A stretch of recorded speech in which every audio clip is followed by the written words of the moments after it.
मंडप बनाया था। उस जैसे हम मंडप में गठबंधन करते हैं, फेरे लेते हैं, गांठ बांधते हैं दुपट्टे में, आज भी ठाकुर जी का गठबंधन हो रखा है। वो ठाकुर जी के समय से ही मंडप प्रकट है। उसी मंडप में ठाकुर जी के स्वरूप दर्शन प्रकट है, सावले और गोरे रंग में। वहीं पर ठाकुर जी ने जब हाथ पकड़ा, एक दूसरे को हस्त मिलन किया, तो वो हस्त चिन्हों के दर्शन है ठाकुर जी के। और ठाकुर जी राधा रानी को पहली बार 100 साल बाद मिले, 100 साल का वियोग पूर्ण किया, तो इसी भांडीर वट पर राधा और श्याम नाम प्रकट हो गया उनके दर्शन के साथ में, जो आज भी दर्शन में दिखाई पड़ता है। आज भी ठाकुर जी को वो दर्शन दिखाई पड़ते हैं। तो ये गुप्त स्थल है, हर किसी को इसके बारे में जानकारी नहीं है। एक नहीं, अनेकों नरलीलाएं की हैं गोविंद ने। सबसे पहले यहाँ ठाकुर जी ने अपना विवाह किया, बिल्कुल। विवाह के बाद में अन्य और लीलाएं की। जब ठाकुर जी का विवाह हुआ था तो इस भांडीर वट के नीचे ना तो कोई मंदिर थे, ना इस ब्रजमंडल में मंदिर थे, है ना। ये ब्रजमंडल ब्रजवासी को केवल घना जंगल था, झाड़ी थी, यहाँ पर मंदिर नहीं हुआ करते थे उनके समय में। तो ठाकुर जी ने इस पेड़ को साक्षी मान के विवाह किया था। तो ठाकुर जी के विवाह में, इस वटवृक्ष की छाया में, ठाकुर जी के विवाह में जीव जंतु, कीड़े मकोड़े, लता पताएं, मोर पक्षी आदि जितने भी ठाकुर जी के विवाह में थे, वही सब ठाकुर जी के आशीर्वाद से इस भांडीर वट का विवाह स्थल का दर्शन करते हैं, और दूसरी जीवात्मा यहाँ नहीं पहुँचती है। क्योंकि ठाकुर जी के विवाह का चर्चा जो की गई है वो गर्ग संहिता में की गई है, 16वें अध्याय में भी, और भागवत जी के 10वें स्कंद 18वें अध्याय 22वें श्लोक में भांडीर वट की चर्चा की गई है। उसमें कहा है कि भांडीर वट का दर्शन करने पर, भांडीर वट का एक रात्रि निवास लेने पर, भांडीर वट का दर्शन और वहाँ पर मधुकरी प्रसाद लेने पर, क्योंकि ठाकुर जी ने यहाँ मांग मांग के खाया है तो उसका नाम मधुकरी दिया है ठाकुर जी ने। तब ठाकुर जी ने यहाँ ये लीला की, तो ठाकुर जी ने कहा कि जो एक रात्रि विश्राम करेगा या कुएं पे स्नान करेगा या यहाँ मधुकरी मांग मांग के खाएगा, और जो भक्त ऐसा करेगा उसको कभी भी किसी भी योनि में जन्म नहीं लेना पड़ेगा, वो 84 लाख योनियों से मुक्त हो जाएगा।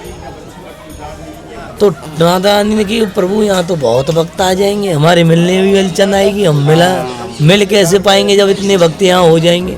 तो उन्होंने कहा कि राधे, ये जो है दर्शन, जितने भी ये जीव हैं, यही जीव यहाँ दर्शन करने के लिए पहुँचेंगे मनुष्य योनि में जाकर, और हर कोई यहाँ नहीं पहुँच पाएगा। तो ये गुप्त है, इससे भगवान गुप्त, यही गुप्त वृंदावन है। जब ठाकुर जी यहाँ एक लीला की थी, ठाकुर जी ने जब इसको भांडीर वन नाम दिया था, तो एक लीला हुई थी जिसमें ठाकुर जी ने मल्ल कीड़ा यानी कुश्ती की थी राधा रानी के साथ। तो वहाँ पर क्या था, ठाकुर जी जो सखा थे, राधा रानी की गोपिकाएं सखियाँ थीं, तो वो बोली कि हमारी राधा बलवान है, शक्तिशाली। अब गोपाल बोले कि ना, हमारे कन्हैया शक्तिशाली हैं। दोनों में बहस हो गई, तू मैं हो गई कि हमारी राधा शक्तिशाली, हमारा कन्हैया जी शक्तिशाली। बाने ऐसो, तू अपने के आगे कन्हैया की, हमारे राधा के संग में कुश्ती करा दे। जो बलवान होगा वो विजय प्राप्त करेगा, वो जीत जाएगा, पर जो हारेगा वो हारने वाली पार्टी उस जीतने वाली पार्टी को भंडारा देगी। ये शर्त उन्होंने रखी थी इसमें। तो ठाकुर जी ने तब ये लीलाएं की, तो ठाकुर जी ने यहाँ कुश्ती की तो राधा रानी से ठाकुर जी कुश्ती में नीचे गिर पड़ते हैं। ठाकुर जी जब नीचे गिर पड़ते हैं तो राधा रानी उनके ऊपर आती हैं, क्योंकि आप किसी को गिरेंगे तो आप भी तो गिरोगे। और कुश्ती का तो नियम यही है, जब तक आप उसे चित नहीं करोगे तो कैसे जीत पाओगे। तो राधा रानी ने उन्हें क्या कहते हैं, नीचे गिरा दिया। कन्हैया जी नीचे लेटे हुए हैं, राधा रानी उनके ऊपर हैं। तब सभी सखा माता पीटने लगे, सखियाँ खिल्ली उड़ाने लगी ठाकुर जी की, अरे हमारी राधा जीत गई, हमें तो पता था बड़ी बलवान है हमारी किशोरी, हमारी राधा बड़ी ही शक्तिशाली है। तो मारते थे, इसकी डींगे फेंकते थे, हमारा कन्हैया बड़ा बलशाली है, हमारे कन्हैया ने पर्वत उठाया, हमारे कन्हैया ने राक्षसों को मारा। अब तुम्हारे कन्हैया पर इरादा नहीं हराएगी, कैसा शक्तिशाली है तुम्हारा कन्हैया। तो उन्होंने ठाकुर जी ने अपने ब्रजवासियों का, अपने सखाओं का मान रखते हुए ये कहा कि देखो भाई जीत मेरी हुई। सखियां बोली, गोपियां बोली, कैसे हुई है? कोई तुम्हारी जीत का जयकारा लगा रहा है? एक तुम ही हो जो अपनी जीत का जयकारा लगा रहे हो, कोई दूसरा तो है नहीं लगाने वाला। तुम्हारे खुद सखा है, ये मित्रगण है, ये तो लगा नहीं रहे हैं। तो बोले अरे कन्हैया अब तू यार बहाने मत बना यार, तू हार गया।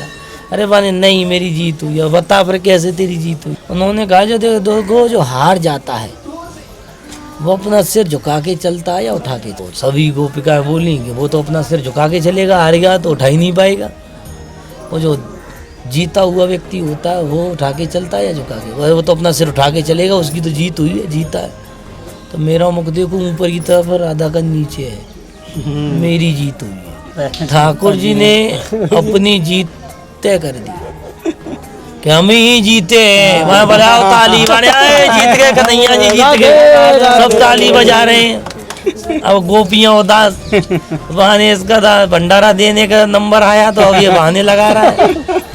अब भाई भंडारा तो इससे लेना पड़ेगा, तू नहीं जीता है, तू बहाने खोर है, बहाने लगाता है। तो बोले कि नहीं भाई हमारी जीत हुई। बताओ सका हुआ नहीं? हाँ माने हुई है, सही कह रहे हैं हमारे कन्हैया, हमारे कन्हैया जीते हैं।